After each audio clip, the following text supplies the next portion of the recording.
Здравствуйте! Вы смотрите очередной выпуск передачи «Акцент». В студии работает журналист Анивера Акимова. Сегодня у нас в гостях заместитель руководителя отдела активной политики Государственного комитета занятости населения Марьяна Заровняева.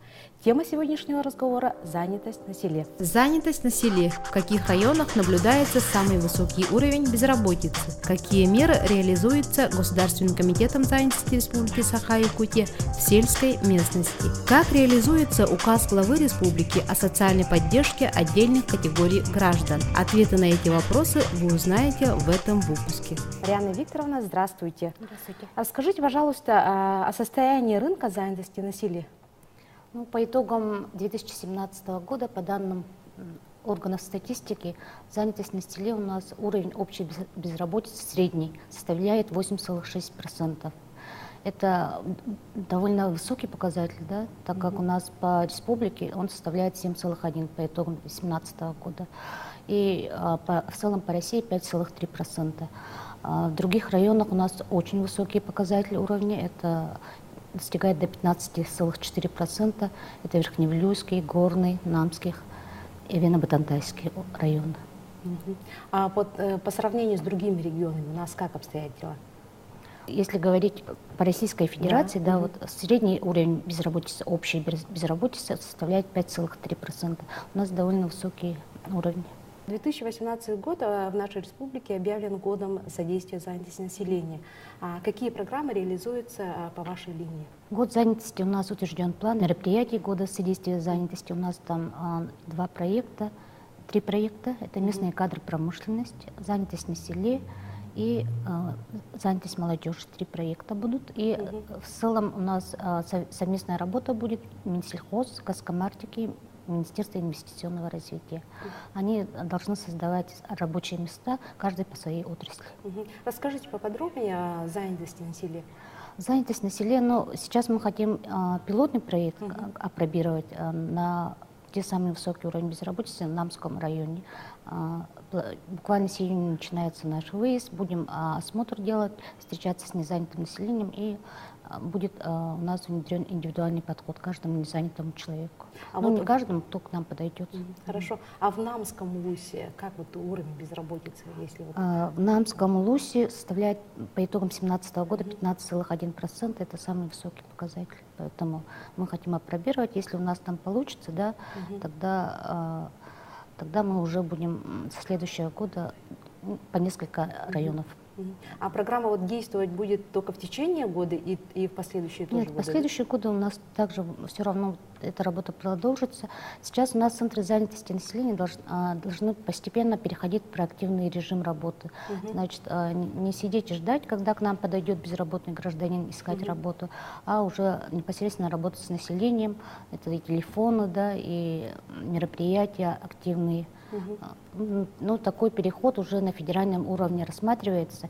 Сейчас будет утвержден план действий Российской Федерации, и у нас уже с регионов собирают предложения.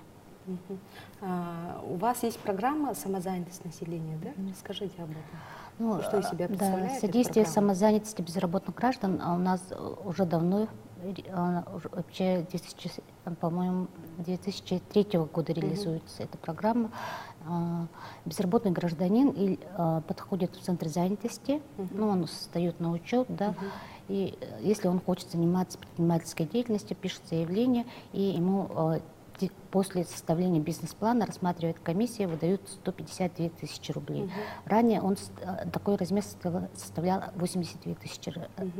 Потом мы в этом году внесли изменения, чтобы кто ищет работу, поиски работы, тоже у нас регистрируется, но не становятся безработными гражданами, чтобы они также получали данную помощь единовременную. И единовременную помощь сколько человек вообще по республике получило уже?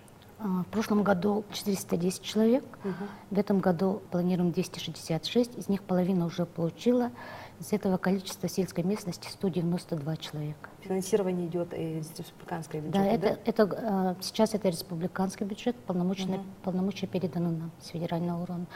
Ранее оно софинансировалось, это давно было уже, до 2015 года. Получается, все улусы задействованы, да? Да, все улусы задействованы. Потом, ну, у нас уже, наверное, расскажу, да, про указ главы Республики Саха-Якутия 1857. В рамках этого указа у нас заключено соглашение с 411 муниципальными образованиями, и Минтруд провел в рамках также в исполнении этого указа персонифицированный учет граждан, вот особо нуждающихся граждан. Мы заключили соглашение, и на этапе подготовки заявления администрация поселения именно подбирает людей из этого списка. И они у нас пользуются преимущественным правом. А особо нуждающиеся? Особо нуждающие категории. Но там целый критерий Минтруда установил. Да, это многодетные и малоимущие, у кого совсем нет дохода. А инвалиды? Инвалиды у нас тоже в приоритете. Инвалиды — это уже отдельная тема, у нас это приоритет и на федеральном уровне. У нас целое направление работы идет сейчас по содействию трудоустройству инвалидов. Вот человек, получив единовременную помощь, он чем может заняться? Но есть какие-то вот критерии?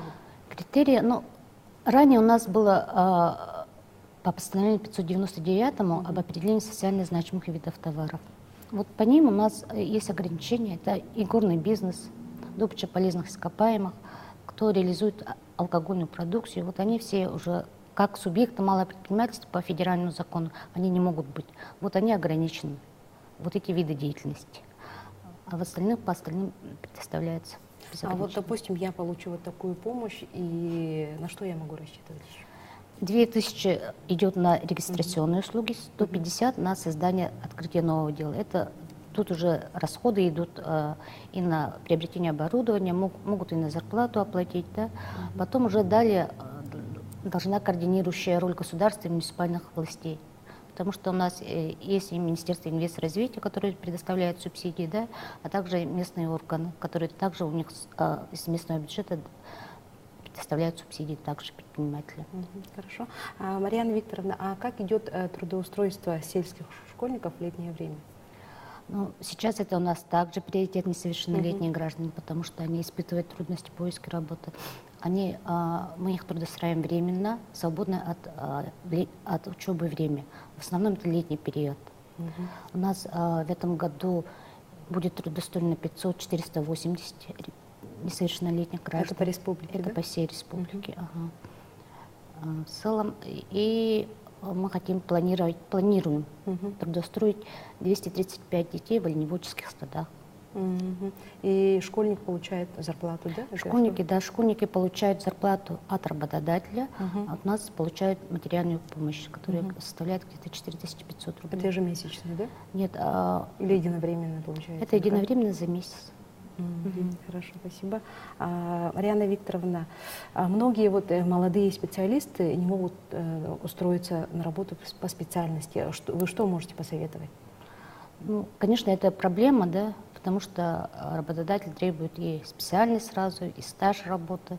Но у нас сейчас занятость молодежи также приоритетно подходит в центре занятости населения, и мы помогаем трудоустроить выпускников. Но в целом это, во-первых, трудоустроить, это у нас должно быть уже идти на уровне вузов, потому что когда поступает, должно быть планирование.